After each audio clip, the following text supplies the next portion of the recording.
Olá pessoal, tudo bem? Espero que todos estejam bem. Na aula de hoje, do dia 15 de setembro de 2020, terça-feira, iremos falar sobre frações. Esse conteúdo vocês podem encontrar no livro didático de vocês, podem acompanhar e fazer uma leitura após a aula a partir da página 168. Isso vai ajudar vocês a compreenderem melhor o conteúdo com mais exemplos que vocês encontrarão no livro de vocês.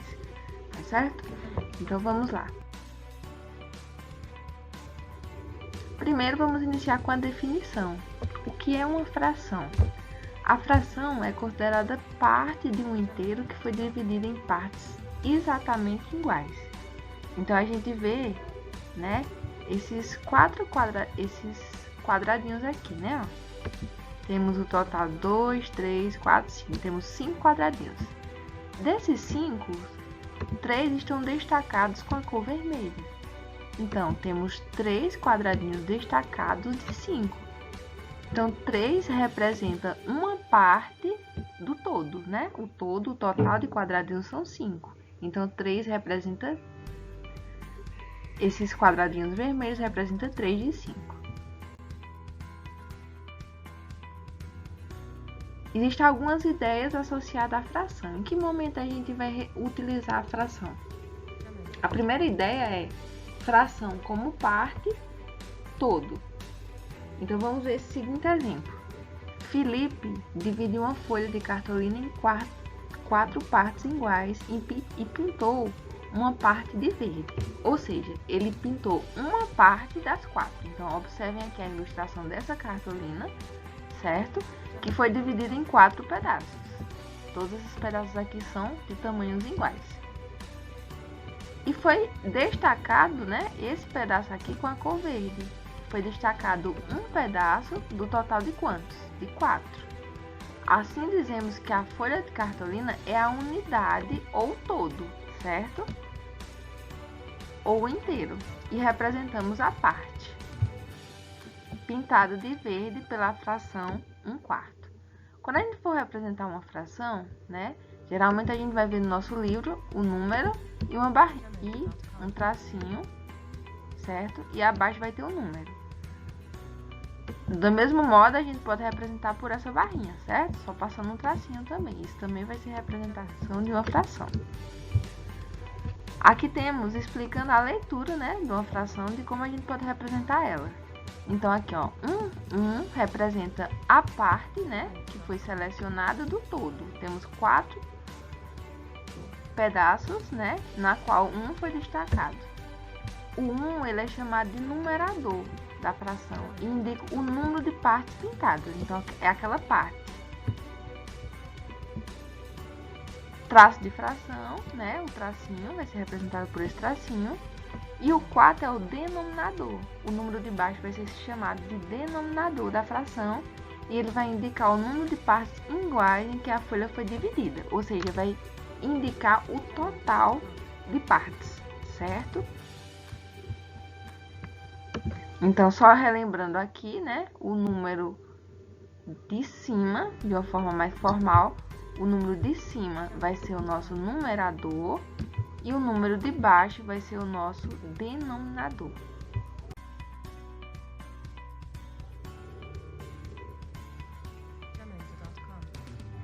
Assim, a gente pode concluir também que a fração que representa a parte da folha que não foi pintada de verde é 3/4.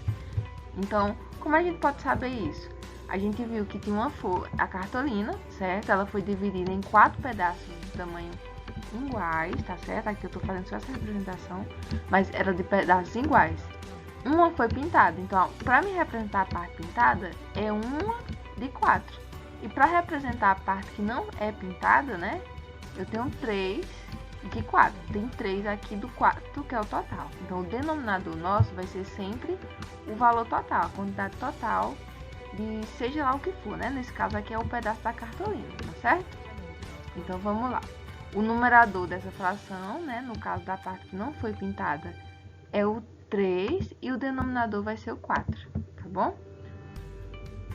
O numerador e o denominador de uma fração são chamados os termos da fração. Então, quem são os termos de uma fração?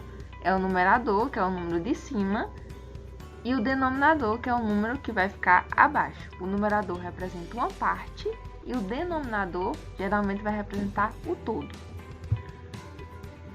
Juntando a parte pintada de verde com a parte não pintada de verde, obtemos um número inteiro, certo? Que representa a cartolina toda, a cartolina completa. Também podemos representar esse inteiro pela fração 4 de 4. E quando eu divido 4 por 4, né, uma fração ela é uma divisão, eu vou resultar no número 1. Então, resulta no inteiro. Vamos ver mais um exemplo. Agora, uma região quadrada dividida em 8 partes iguais. Então, aqui a gente vê essa região quadrada, né, ó, dividida em 4 regiões. Aqui, 1, 2, 3, 4, 5, 6, 7 e 8. Ela foi dividida em 8 pedaços. Nesse caso, o inteiro é a região quadrada, que foi dividida em 8 partes. Então, o inteiro vai ser o 8. Sendo que 3 partes foram pintadas de laranja. Quem foi pintado de laranja aqui, né? Foram quantas? Então, se a gente for representar a parte que foi pintada de laranja, a gente vai obter o quanto? Primeiro, né? O nosso denominador é o total. Então, esse quadrado aqui ele foi dividido em 8 partes. Então, o total, o nosso denominador vai ser o 8. E apenas, né? 3 foram pintados de laranja. Então, 3 do total de 8. Então, essa é a fração que vai representar, né, a quantidade de laranja, a parte pintada de laranja, certo? Agora vamos para a leitura das frações. O que determina como lemos uma fração é o denominador dela. Lembram o que é denominador? Denominador é aquele número lá de baixo, que vai ficar abaixo do tracinho, certo? Então vamos lá. Aqui temos algumas características da fração, né? Pelo denominador. Aqui, como a gente vai ler. Aqui, um exemplo, né? Da nossa leitura. E aqui, a leitura. Então, quando o denominador for 1, lê-se o numerador como cardinal.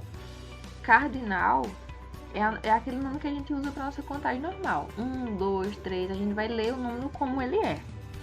E o denominador com a palavras inteiros, tá bom? Sempre como o denominador for 1, né? Por exemplo, aqui, ó. Vou colocar outro exemplo. 5 sobre 1. Então, ó, vamos só lembrar de uma coisa. Eu dividindo 5 por 1, ou dividindo qualquer número por 1, o que quer dizer isso? Que vai dar qual resultado? Vai dar sempre o mesmo número, né? O 5 dividido por 1 vai dar 5, 6 dividido por 1 dá 6, 7 dividido por 1 vai dar 7, então assim sucessivamente. Então não vai haver alteração no número como eu dividi ele por 1.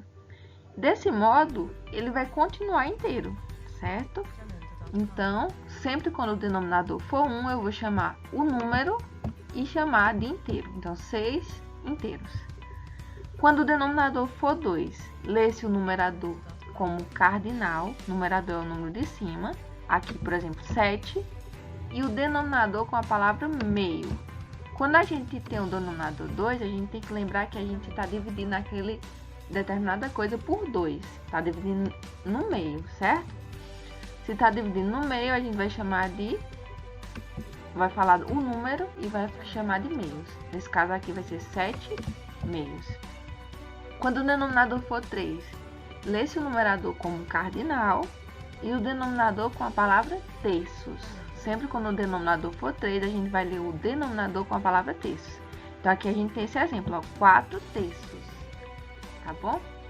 Se tivesse um 5, seria 5 terços, se tivesse um 6, seria 6 terços e assim sucessivamente, tá bom? Sempre dessa forma.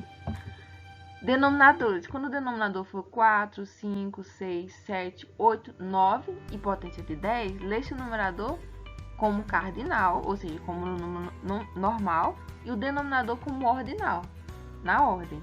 Então, eu tenho aqui, ó, 5 nonos, 32 centésimos.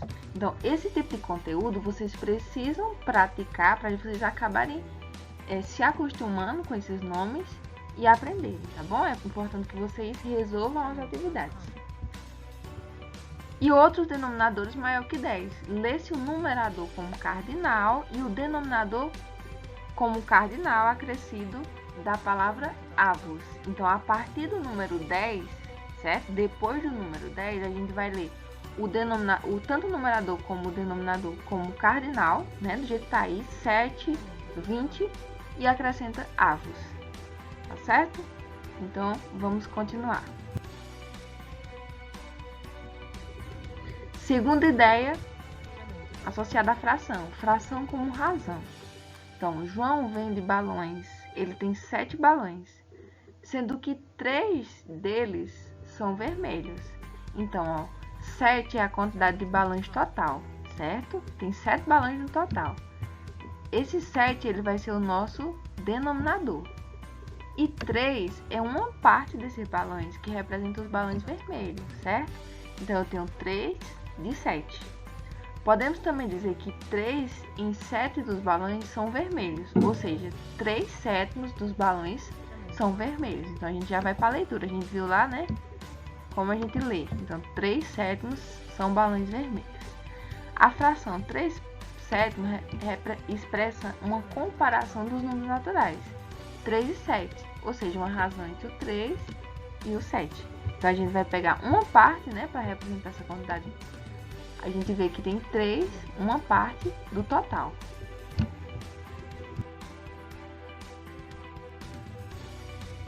Vamos para mais um exemplo. Quando lançamos uma moeda, há 2 possibilidades de resultado. Quais são? A moeda ela tem 2 lados, certo? Pode sair o cara ou pode sair o coroa. Por isso dizemos que a medida de chance e de probabilidade de sair um cara é 1 em 2, porque eu só tenho 2 possibilidades e uma só é cara e uma só é coroa. Então eu tenho uma chance para cair cara e uma chance para cair coroa, né? Uma de 2. No caso do dado, o dado ele possui 6 lados. Então a probabilidade há 6 possibilidades quanto à face que ficará voltada para cima. Qual é a probabilidade de sair o número 5, por exemplo? O 5, ó, de 1 a 6 só tem um 5 lá no dado, certo? Então só vai sair uma de 6. O 5 só pode sair uma vez de 6. Então essa é a probabilidade. Em geral, a probabilidade de algo ocorrer é expressa por uma fração, certo? Então existe uma certa quantidade do total de chances. Terceira ideia associada à fração. Fração de uma quantidade. Francisca tem uma dúzia de bananas. Que dúzia representa 12, né? Então tem 12 bananas. E vai usar 1/3, tá? Lembram que essa mesma tracinho aqui representa aquele tracinhozinho da fração, né? E vai usar 1/3 dela para fazer um bolo. Quantas bananas ela vai usar?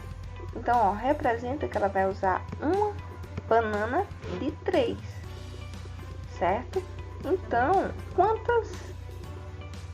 quantos grupos de 3, né? Vai conter uma dúzia, né? Então, vai ser 12 dividido por 3. Certo? Quanto é 12 dividido por 3? Vai ser igual a 4. Então, cada grupo de 4 bananas aqui, ó, vai representar 1/3. Então, para ser 12 no total, vai ser 1/3, mais 1/3 e mais 1/3.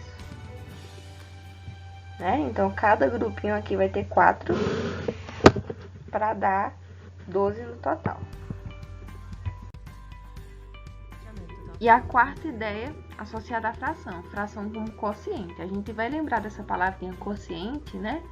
Lá na divisão. E a gente vê que a fração, ela também é uma divisão, certo? Quando a gente tem um numerador e um denominador, existe uma divisão ali. Na ideia de fração como quociente, a fração indica uma divisão. Vamos acompanhar essa situação aí.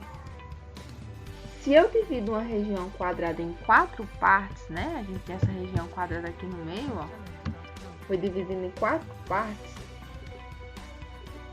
iguais e pintar as 4 partes. Então, eu estou pintando a figura toda, certo? Olha, essa figura ela foi dividida em 4 partes e eu pintei as 4 partes. Então, ó, seria 4 de 4, que vai dar o quê? Um inteiro. Eu pintei a figura toda, certo? Então, seria 4 de 4. E se eu efetuo a divisão 4 dividido por 4, também obtenho 1. Ou seja, 4 dividido por 4 é 4, né? E 4 sobre 4, né? Na forma de fração, também vai ser 1. 4 dividido por 4 é 1 e 4 sobre 4 também vai ser igual a 1. Então, o traço da fração, ela vai indicar uma divisão. Da mesma maneira, pintar 8 quartos ou 2 inteiros. Como 8 dividido por 4 é igual a 2, temos que 8 sobre 4 é igual a 8. Então, quando eu falando sobre, é porque está em cima, tá bom? Então, é uma fração. Sempre que eu usar o termo sobre, é uma fração. Veja essas outras situações. André, né, vai ser representado pela letra A. Catarina, C e Solange, S, cortaram uma pizza em 3 pedaços, aproximadamente iguais. Que parte caberá a cada um? Pela figura, vemos a pizza dividida em 3 partes e aproximadamente iguais. E a parte que ficará para cada um é aproximadamente de 1/3. Então, são 3 pessoas, certo? Que cada uma vai ficar com um pedaço. De quanto do total? De 3, certo? Então, esse 3 vai ser dividido pelos 3.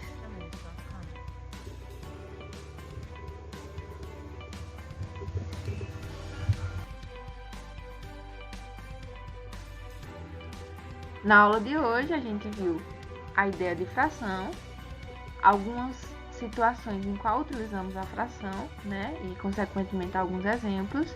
Agora, vamos praticar nas atividades, tá bom? Obrigado por assistirem a aula, bons estudos e até a próxima aula.